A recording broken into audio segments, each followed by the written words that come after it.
सुप्रभात बच्चों, पिछली कक्षा में आपने पर्यायवाची शब्दों के बारे में जाना था।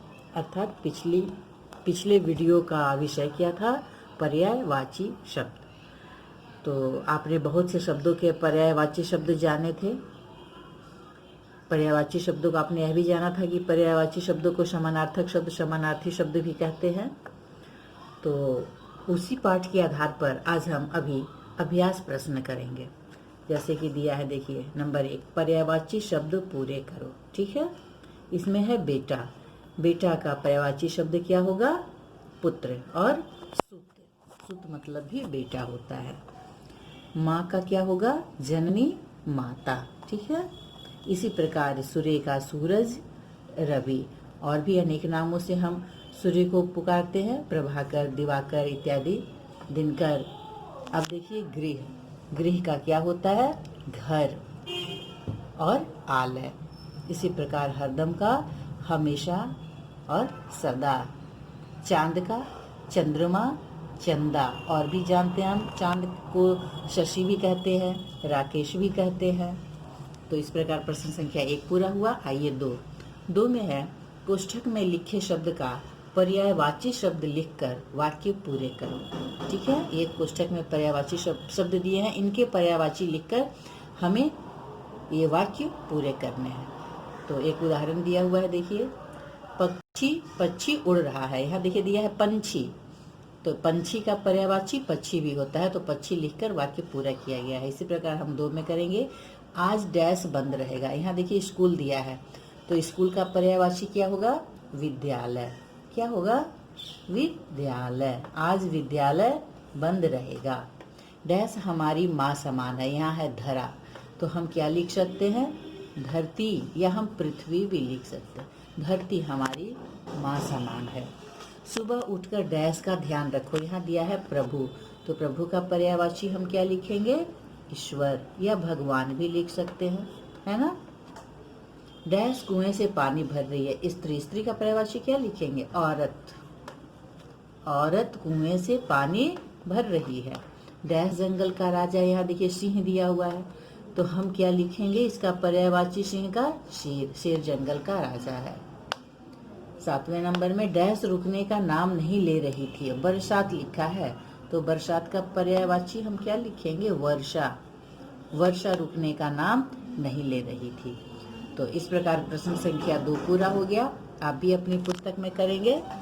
और देखिए, चलिए हम लोग अगले पृष्ठ में चलते हैं। पृष्ठ संख्या 68। इसमें देखिए प्रश्न संख्या 3, कलश में लिखे नामों को पढ़ो और समान अर्थ वाले शब्दों को छांटकर अलग अलग वर्ग में लिखो। देखिए यहाँ कलश में जो है ना, बहुत सारे शब्द हैं, तो यहाँ देखिए अलग वर्ग में लिखा है। जैसे जल का लिखा हुआ है, जल, पानी, नीर। इसमें से ढूंढ कर देखिए, जल है, नीर है, पानी है। इसी प्रकार हम जैसे कि मान लीजिए लेते हैं भगवान, तो हमने यहाँ पर लिखा भगवान। अब भगवान का पर्यायवाची हम ढूंढेंगे, क्या हो गया? ईश्वर। और क्या होता है? देखिए यहाँ प्रभु, यहाँ हमने लिखा प्रभु, तो भगवान का हो गया। अब जैसे कि मान लीजिए सुबह है, हम सुबह लेते हैं, तो हमने लिखा सुबह। ठीक है, सुबह का और क्या होगा? सवेरा। ठीक है, सवेरा। और क्या होगा बताइए? प्रातः। ठीक, सुबह, सवेरा, प्रातः, तीनों का अर्थ एक ही होता है। अब देखिए कौन बच गया? रोशनी। रोशनी। ठीक है, अब रोशनी का पर्यायवाची ढूंढेंगे। प्रकाश। क्या होता है?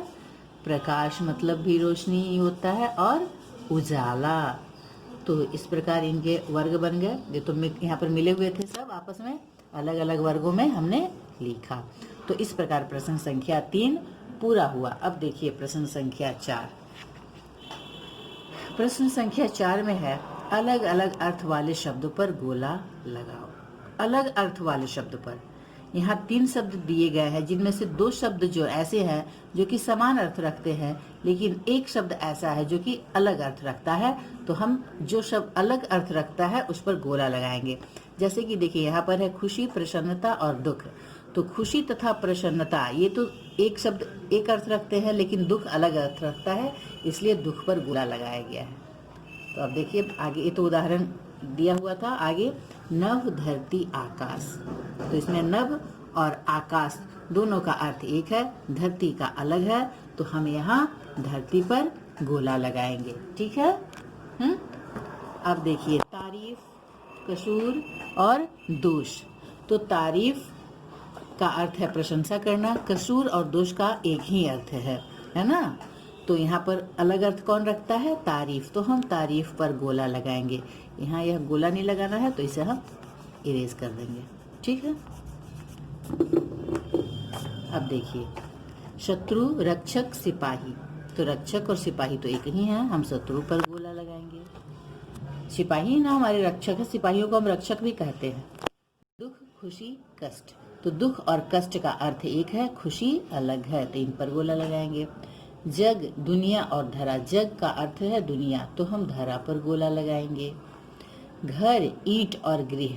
घर और गृह का अर्थ एक है, ईंट पर गोला लगेगा। माँ, माता, पिताजी। माँ और माता तो एक ही चीज है, अतः हम किस पर लगाएंगे? पिताजी पर गोला लगाएंगे। मित्र, दुश्मन, दोस्त।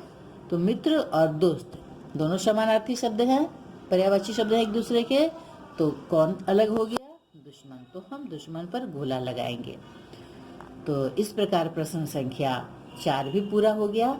आप अपनी पुस्तक में ये दोनों पृष्ठ संख्या 67 और 68 दोनों अपनी पुस्तक में करेंगे।